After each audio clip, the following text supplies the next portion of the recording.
ಮಂಗಳೂರಿನಲ್ಲಿ truck terminal ನಿರ್ಮಾಣ ಆಗಬೇಕೆಂಬ ಕೂಗು ಹಲವು ವರ್ಷಗಳಿಂದಲೂ ಇದೆ. ಆದರೆ ಮಂಗಳೂರಿಗೆ ಬರುವ ಲಾರಿಗಳನ್ನು ನಿಲ್ಲಿಸಲು ವ್ಯವಸ್ಥೆ ಇಲ್ಲ.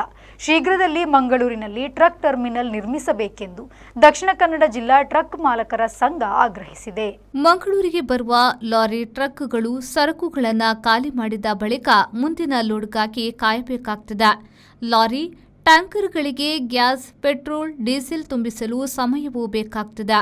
ಈ ವೇಳೆ ಲಾರಿ ಟ್ರಕ್ಗಳನ್ನು ಒಂದೆಡೆ ನಿಲ್ಲಿಸುವುದು ಅನಿವಾರ್ಯವಾಗಿದೆ.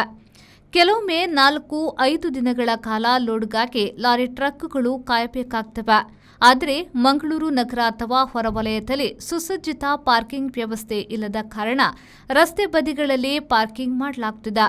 ಹೆದ್ದಾರಿ ಬದಿಗಳಲ್ಲಿ ಟ್ರಕ್ ಲಾರಿಗಳು ಸಾಲು ಸಾಲಾಗಿ ನಿಲ್ಲಿಸುವುದರಿಂದ ಕೆಲವೊಮ್ಮೆ ಅಪಘಾತಗಳಿಗೂ ಇದು ಕಾರಣವಾಗುತ್ತಿದೆ. ಸುಗಮ ಸಂಚಾರಕ್ಕೆ ಅಡ್ಡಿಯಾಗುತ್ತಿವೆ. ಹಾಗಾಗಿ ಲಾರಿ ಟ್ರಕ್ಗಳ ನಿಲುಗಡೆಗೆ ವಿಶಾಲ ಮತ್ತು ಸುಸಜ್ಜಿತವಾದ ಟ್ರಕ್ ಟರ್ಮಿನಲ್ನ ಅಗತ್ಯವಿದೆ. ಮಂಗಳೂರಿನ ಎನ್ಎಂಪಿಟಿಯಲ್ಲಿ ಸುಮಾರು 10 ಎಕರೆ ಜಾಗವನ್ನು ಟ್ರಕ್ ಟರ್ಮಿನಲ್ಗಾಗಿ ನೀಡುವುದಾಗಿ ಹೇಳಿದ್ರು. ಆ ಮಾತು ಕೇವಲ ಭರವಸೆಯೇ ಹೊರತು ಅದು ಇನ್ನೂ ಕಾರ್ಯರೂಪಕ್ಕೆ ಬಂದಿಲ್ಲ ಎಂದು ದಕ್ಷಿಣ ಕನ್ನಡ ಜಿಲ್ಲಾ ಟ್ರಕ್ ಮಾಲಕರ ಸಂಘದವರು ಹೇಳಿದ್ದಾರೆ. ನಾವು ಕೆಲವು ವರ್ಷಗಳಿಂದ ಮಂಗಳೂರಿಗೆ ಒಂದು ಟ್ರಕ್ ಟರ್ಮಿನಲ್ ನಿರ್ಮಾಣ ಆಗಬೇಕು, ಇಲ್ಲಿಗೆ ಬರುವಂಥ ಸಾವಿರಾರು ವಾಹನಗಳಿಗೆ ಅಂದರೆ ಲಾರಿ ಅವರಿಗೆ ನಿಲ್ಲಿಸೋದಕ್ಕೆ ಯಾವುದೇ ರೀತಿಯ ವ್ಯವಸ್ಥೆ ಇಲ್ಲ. ಅದನ್ನು ನಾವು ಪ್ರತಿ ವರ್ಷವೂ ಹಾಗೂ ಹಲವಾರು ಸಲ ನಮ್ಮ ಜಿಲ್ಲಾಧಿಕಾರಿಗಳ ಕಚೇರಿಯಲ್ಲಿ ಕೂಡ ಇದರ ಬಗ್ಗೆ ನಾವು ಚರ್ಚೆ ಮಾಡಿದ್ದೇವೆ. ಅದಕ್ಕೆ ಫಲವಾಗಿ ಅವರು ನಮಗೆ ಮಂಗಳೂರಿನಲ್ಲಿ NMPTಯಲ್ಲಿ ಸುಮಾರು 10 ಎಕರೆ ಜಾಗನ ಕೊಟ್ಟು ಅದನ್ನು ಟ್ರಕ್ ನಿರ್ಮಾಣ ಮತ್ತು ಟ್ರಕ್ ಟರ್ಮಿನಲ್ಗೋಸ್ಕರ ಕೊಡ್ತೇವೆ ಅಂತ ಹೇಳಿದರು.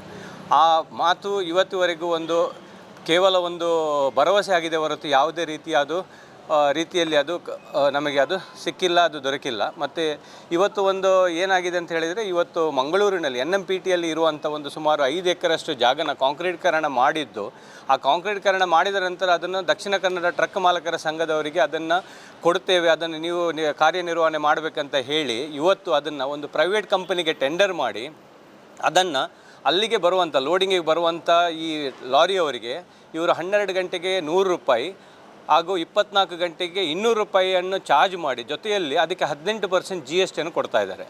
ಇದು ಒಂದು. ಅದರಲ್ಲಿ ಒಳಗಡೆ ಕೆಲವು ಫೆಸಿಲಿಟೀಸ್ಗಳನ್ನು ಕೂಡ ಕೊಟ್ಟಿದ್ದಾರೆ. ಅದರಲ್ಲಿ ಬೇಸಿಕ್ ಎಮ್ಯುನಿಟೀಸ್ ಅಂತ ಹೇಳಿ ಟಾಯ್ಲೆಟ್ ಇರ್ಬೋದು, ಅಥವಾ ನಮ್ಮ ರಿಪೇರಿ ಮಾಡುವಂಥ ಗಾಡಿಗಳಿಗೆ ಟೈರ್ ಅಂಗಡಿ ಇರ್ಬೋದು, ಅಥವಾ ಪಂಚರ್ ಶಾಪ್, ಆ ಥರ ಚಿಕ್ಕ ಚಿಕ್ಕ ಅಂಗಡಿಗಳಿಗಿದೆ, ಅವರಿಗೂ ಕೂಡ ಅವರು ಚಾರ್ಜ್ ಮಾಡ್ತಾರೆ. ಜೊತೆಯಲ್ಲಿ ನಮ್ಮ ಚಾಲಕರುಗಳು 200 ರೂಪಾಯಿ ಅದಕ್ಕೆ ಪಾರ್ಕಿಂಗ್ ಕೊಟ್ಟು ಅದಕ್ಕೆ GST ಜೊತೆಯಲ್ಲಿ ಯೂಸ್ ಮಾಡುವಂಥ ಒಂದು ಟಾಯ್ಲೆಟ್, ವಾಶ್ರೂಮಿಗೂ ಕೂಡ ಚಾರ್ಜ್, ಅಂದರೆ ಪೇ ಆ್ಯಂಡ್ ಯೂಸ್ ಅಂತ ಒಂದು ಸಿಸ್ಟಮನ್ನು ಕೂಡ ಅದರಲ್ಲಿ ಒಳಗಡೆ ಅಳವಡಿಸಿದ್ದಾರೆ. ಇದರ ವಿರುದ್ಧವಾಗಿ ನಾವು 1 ವಾರ ಮುಂಚೆ ಜಿಲ್ಲಾಧಿಕಾರಿಗಳಿಗೆ ಮತ್ತು ಮಂಗಳೂರು ಕಮಿಷನರ್ ಅವರಿಗೆ ಪತ್ರ ಬರೆದು ಇದಕ್ಕೆ ಕೂಡಲೇ ತಾವುಗಳು ಇದಕ್ಕೆ ಸರಿಯಾದ ಸೂಕ್ತ ಕ್ರಮವನ್ನು ತಗೋಬೇಕಂತ ಹೇಳಿದಾಗ ನಿನ್ನೆ ಸಾಯಂಕಾಲ ದಿವಸ ನಮಗೆ ACP ಆಫೀಸಲ್ಲಿ ನಿನ್ನೆ ಒಂದು ಮೀಟಿಂಗನ್ನು ಕರೆಸಿ ಅದರಲ್ಲಿ ಚರ್ಚೆ ಮಾಡಿದ್ದೇವೆ. ಹಾಗೂ ಆ ಚರ್ಚೆಯಲ್ಲಿ ನಾವು ಅವರಿಗೆ ಹೇಳಿದ್ದೇವೆ, ಈ ಟರ್ಮಿನಲನ್ನು ಕೂಡಲೇ ಅವರಿಗೆ ಪ್ರೈವೇಟ್ ಕಂಪನಿಗೆ ಕೊಟ್ಟಂಥ ಟರ್ಮಿನಲನ್ನು ಕೂಡಲೇ ಹಿಂದಕ್ಕೆ ತಗೊಂಡು ಅದನ್ನು ದಕ್ಷಿಣ ಕನ್ನಡ ಟ್ರಕ್ ಮಾಲಕ ಸಂಘದ ಕಡೆಗೆ ಕೊಟ್ಟು ಅದನ್ನು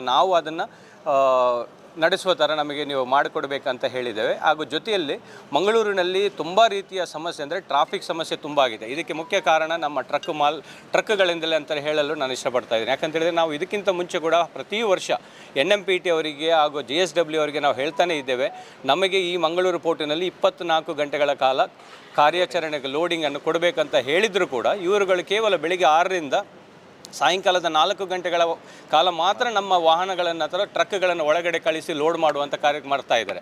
ಇದರಿಂದ ಏನಾಗ್ತಾ ಇದೆ ಅಂತ ಹೇಳಿದರೆ, ಬೆಳಿಗ್ಗೆ ಗುಂಪಾಗಿ ಹೋಗುವಂಥ 200, 300, 400ಕ್ಕೂ ಹೆಚ್ಚಿನ ಗಾಡಿಗಳು ಒಂದೇ ಸಲ ಬೆಳಿಗ್ಗೆ ಹೋಗಿ 3-4 ಗಂಟೆಗಳಿಗೆ ಲೋಡಿಂಗ್ ಆಗಿ ಹೊರಗಡೆ ಬಂದು ಈ ಪನಂಬೂರಲ್ಲಿ ಇರುವಂಥ ಎಲ್ಲ ಪೆಟ್ರೋಲ್ ಪಂಪ್ಗಳ ಮುಂದೆ ಇವರುಗಳು ಗಾಡಿಗಳು ನಿಲ್ಲಿಸೋದ್ರಿಂದ ಒಂದು ಟ್ರಾಫಿಕ್ ಸಮಸ್ಯೆ. ಅಲ್ಲಿಂದ ಲೋಡ್ ಮಾಡಿ ಹೊರಟಂಥ ಗಾಡಿಗಳು 4-5 ಗಂಟೆ ಹೊರಟ್ರೆ ಇದು ನಂತೂರುವರೆಗೆ ಲೈನಲ್ಲಿ ಇರೋದರಿಂದ ಸಾಯಂಕಾಲ ಹೊತ್ತಿಗೆ ಆಫೀಸ್ಗಳಿಂದ ಬರುವಂಥ ಜನರಿಗೆ, ಸ್ಕೂಲ್ ಮಕ್ಕಳಿಗಾಗಲಿ ಎಲ್ಲರಿಗೂ ಸಮಸ್ಯೆ ಆಗ್ತಾ ಇದೆ. ಇದನ್ನು ನಾವು ತುಂಬ ಸಲ NMPTಗೆ ಹೇಳಿದರೂ ಕೂಡ NMPT ಅವರು ಯಾವುದೇ ರೀತಿಯ ಕಾರ್ಯಕ್ರಮ ತಗೊಂಡಿಲ್ಲ.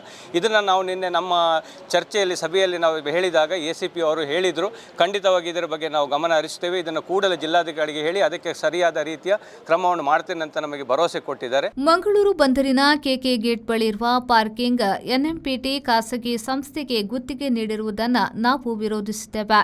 ದಿನದ 24 ಗಂಟೆಗೆ 200 ರೂಪಾಯಿ ಪ್ಲಸ್ GST ಹಾಗೂ ಲೋಡ್ ಮಾಡಿ ಬಂದ ನಂತರ ಮತ್ತೆ ₹100 ಪ್ಲಸ್ ಜಿಎಸ್ಟಿಯನ್ನು ಪಾಸ್ ಮೂಲಕ ಕಟ್ಟಿಕೊಳ್ಳುತ್ತಿದ್ದಾರೆ. ಇದನ್ನು ವಿರೋಧಿಸಿ ದಕ್ಷಿಣ ಕನ್ನಡ ಟ್ರಕ್ ಅಸೋಸಿಯೇಷನ್ಗಳು ಜಿಲ್ಲಾಧಿಕಾರಿಗಳು ಮತ್ತು ಪೊಲೀಸ್ ಇಲಾಖೆಗೆ ಪತ್ರದ ಮೂಲಕ ಮನವಿಯನ್ನ ನೀಡಿದ್ದಾರೆ. ನಾಗೇಶ್ ಕಾವೂರು, ವಿ4 ನ್ಯೂಸ್, ಮಂಗಳೂರು.